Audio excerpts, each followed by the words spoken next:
two-time Super Bowl champion, Mr. Phil Simms. Good morning, Phil.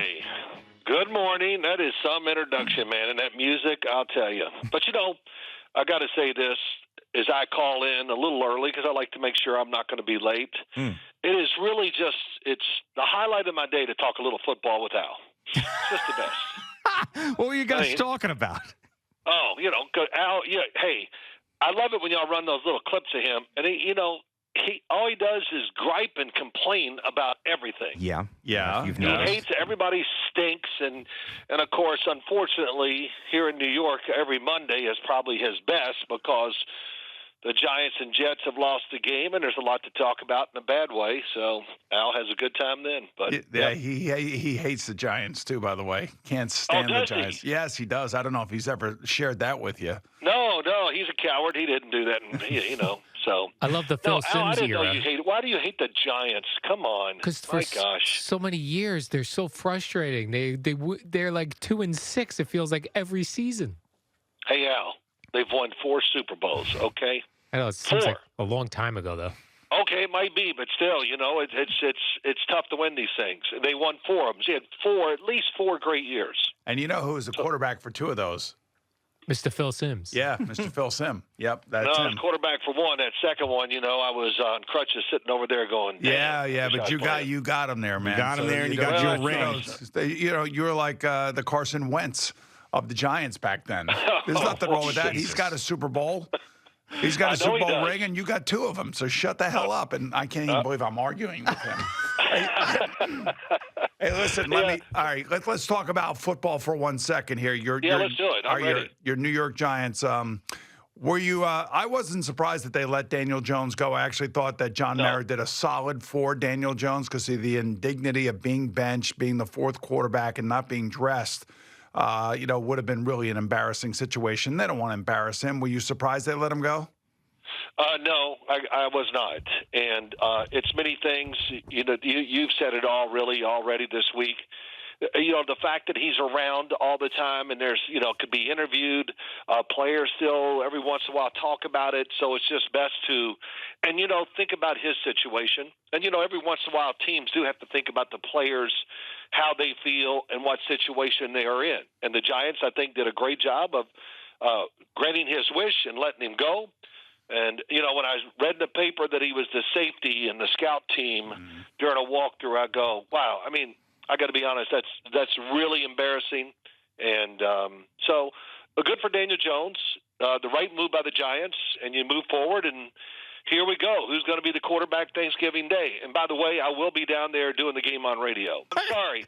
I just wrote down Geno Smith's name, so sorry, Gio. No, it's okay, Phil. I understand. Here we go. This game Thursday. Yeah. Oh, my gosh. Wouldn't you know the Cowboys win a damn game? So they're going to be feeling good and all this. And then Micah Parsons, he's back in the lineup, and he, you can tell he's over the injury. He is literally ridiculous on the field.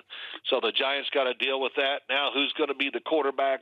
Everybody's got so many guys beat up. It's really incredible when I look at injury reports. But hopefully it'll be a really good game.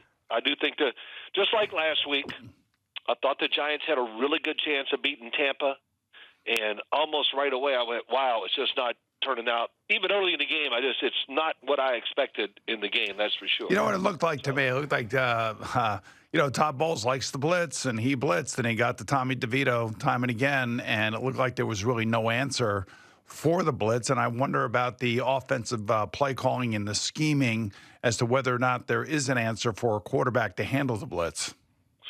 Well, the ones I did see and watched and all that, they came with such great timing, the Tampa Bay defense, the rush, and they just ran them over at times. You couldn't even brace yourself to take the contact. And Todd Bowles actually, I thought, pulled back in the game because he goes, look, we're leading. Why take these chances? We can just do it with normal, solid defensive calls or whatever. And, of course, the big one, I hate doing it and saying it all the time, but the quarterback for the Tampa Bay Buccaneers is on fire. And Baker Mayfield is the leader of the franchise, the leader of the team. And, oh, my gosh, every single week, just like he did against the Giants, he doesn't throw the ball well. He stripes it every throw. And, boy, he's got some energy. And we laughed on the set last year, I think. I forgot who said it, Boomer. Somebody said to Todd Bowles, can you tell us about Baker or whatever? And he goes, yeah, I guess I can say this. If I told Baker to walk across the room and stick his face in that fan, he would. I think that was Pat Kerwin who said that. Was that Pat Kerwin? I think so, he yeah. talks to Todd Bowles every week. That's right. Yes. That's right. So when you hear that, you just go, okay, it's funny, but it really illustrates who he is, and it just kind of shows you. I brought this up for a few reasons. We got Geno Smith, Sam Darnold, and Baker Mayfield, 3 quarterbacks who flamed out, however you want to say it. How about Sam Darnold and Baker Mayfield were both in Carolina? They said, get the hell out of here. We don't need you, which is amazing.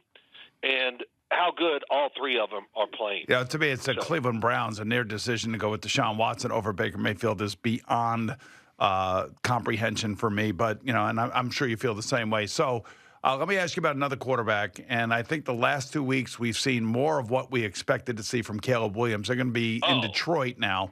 And it's not going to be an easy game for him because keeping up with the Detroit offense is going to be tough. I don't think the Chicago Bears are going to be able to put up as many points. But the last couple of weeks under a new offensive coordinator, he now all of a sudden looks like he's the real deal and he's figured it out. Hey, man, if you think coaching isn't important, I don't know what else to say.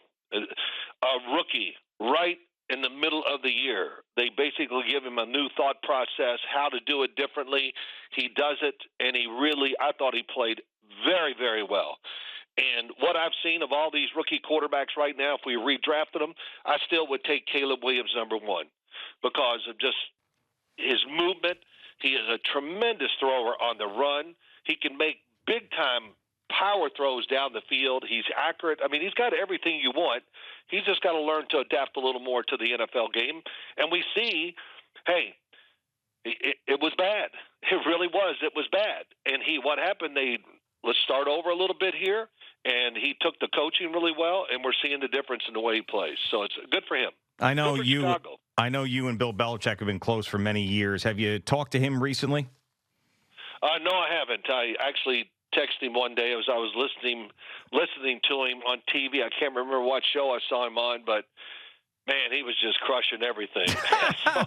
Yeah, it's fun to watch him on TV. I just, with his name out there, and the Chicago Bears, one of those teams we talked about where they got the quarterback in place if things don't go well for Matt Eberflus. Do you think Bill Belichick gets back in next year? I would think so, yes, I do. I really think he will. I think he will be back in. It's just a question of where it would be. And I also think, as I was thinking about it one day, I was talking to somebody, maybe my son, about this, and I said, well, surely he's going to look for a job that he believes the quarterback is already there. Exactly. And, he doesn't want to draft a quarterback and go through that. I just can't imagine. He doesn't have the patience for it now. At least I don't think he would. So it'd be like Chicago or Jacksonville, somebody like that, right? Yeah, that's what I would think. One of those. I look at Jacksonville, and I watch them a lot, and I actually talk to people down in Jacksonville on their radio shows, and I just go, man, on paper, Jacksonville has a big-time, I think, roster. There's not many things you need to fix. I don't know what's going on. The offensive line's been a disappointment, and when your offensive line's kind of a big disappointment for any team, we're going to see a team that's really going to struggle and have a hard time winning games. So that's my first take on them. Yeah, all right. So let me ask you this. Giants, Dallas Cowboys, obviously it doesn't mean anything. It really comes down to the draft and where the Giants are going to be drafting. And we saw Joe Shane out of Colorado yesterday watching Shedeur Sanders and Travis Hunter. The thought process is that Shedeur is probably going to be the first overall quarterback, although I will say that, that could change. I mean, a lot of things could happen between now and the draft. Yes. I mean, really, if in your eyes right now, Shedeur is still the number 1 quarterback? Yeah, I mean, I haven't done this all yet, but, what I've seen, I really like. He knows how to play. He makes really good decisions. And the good thing for him that's going to make his transition much easier, he's running a true NFL offense with Pat Shurmur. I mean, Boomer, when I watch it, I just go, holy Christ, it's just one good concept after another. And, of course, they're very talented in the receiver group. And he, listen, he's tough as hell, too. I will say that. But this is going to change so many times as we go along. Cam Ward, I've heard some people talk about him that have down and watched him and all that. I haven't really looked at him deeply. But the other one is Jalen Milroe of Alabama. I mean, listen, that was unbelievable what I saw in Oklahoma. Alabama could not protect a big, strong, really mobile quarterback. He had zero chance of having success in the game, but he throws the ball really well. I think he's accurate. I think he's much more polished than a guy like Anthony Richardson coming out in the draft 2 years ago. So we'll see. There's a lot. I think this quarterback class is going to elevate itself a little. I said it's not very good, but as I keep watching and go, oh, there's another name, and I think there'll be some prizes in it when it comes around. And the real question is, will it be Joe Schoen and Brian Daboll that get a chance to draft and develop that guy? I always thought it was going to be, but then hearing some of the stuff out of the locker room this past week and the questioning of the coaching and so many outspoken things from big stars like Dexter Lawrence. I mean, what was your take on all of that, I guess, honesty after the loss to the Buccaneers? Oh, hey, talk about yourself. That's one thing. If you want to talk bad about you, then go ahead and do it. But don't throw these, we had guys that quit out there. I mean, Gio, let me say, Boomer, can you imagine somebody saying that on your football team? Holy Christ. It's just, I don't get it. It's disrespectful. It's the wrong thing to do, and it should never be tolerated. So I know Brian Daboll has probably talked to whoever they said some of these things, and Malik Neighbors, what he talked about, getting the ball more, all these other things.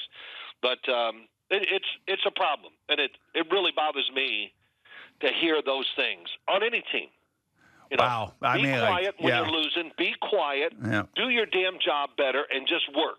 And that's got to be the mantra for the team going forward. Yeah, it doesn't matter where you're drafted. Doesn't matter what position you play. Doesn't matter what they want from you. Maybe you're misinterpreting what they want from you. The last thing they want from you, if you're Malik Neighbors, is to be calling out your teammates and calling out the offensive scheme. What they do want from you is they want the energy on the field. They want the great catches. They don't want the drops, and they want you showing energy on the field, not off the field in an interview. And that's real. No matter what anybody else says, that is real in the locker room. Now, one other thing for me, and final thing for me, your take on Aaron Rodgers. Now, I think he's hurt. I think he's got a hamstring problem in his left leg. Yes. It doesn't look like he's really using that left leg. And I understand he wants to be out there. He feels the pressure.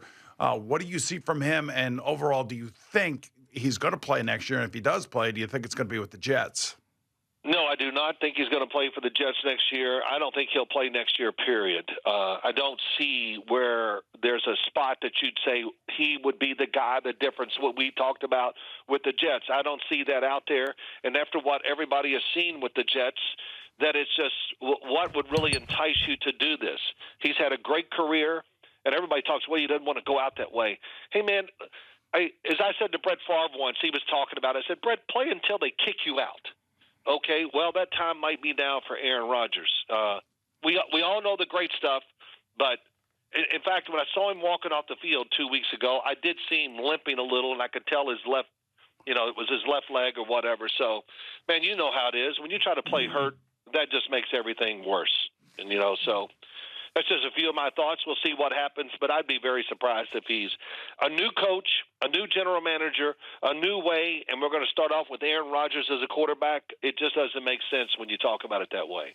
Phil, happy Thanksgiving. Enjoy your time down in Dallas calling the game, and we will talk to you next week.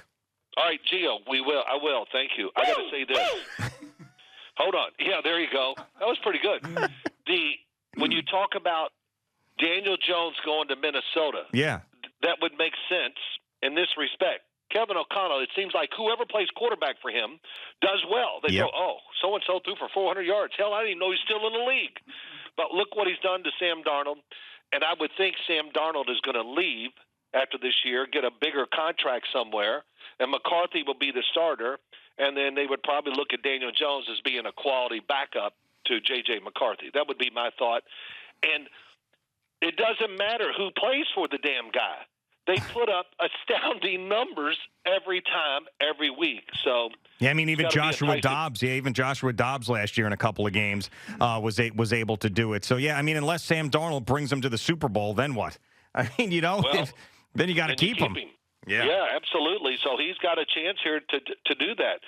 Sam Darnold was the San Francisco 49ers last year, and I know and was told many times that Brock Purdy was on his toes every day because they told me Sam Darnold crushes every single day. He was crushing practice, training camp, preseason games, all that stuff.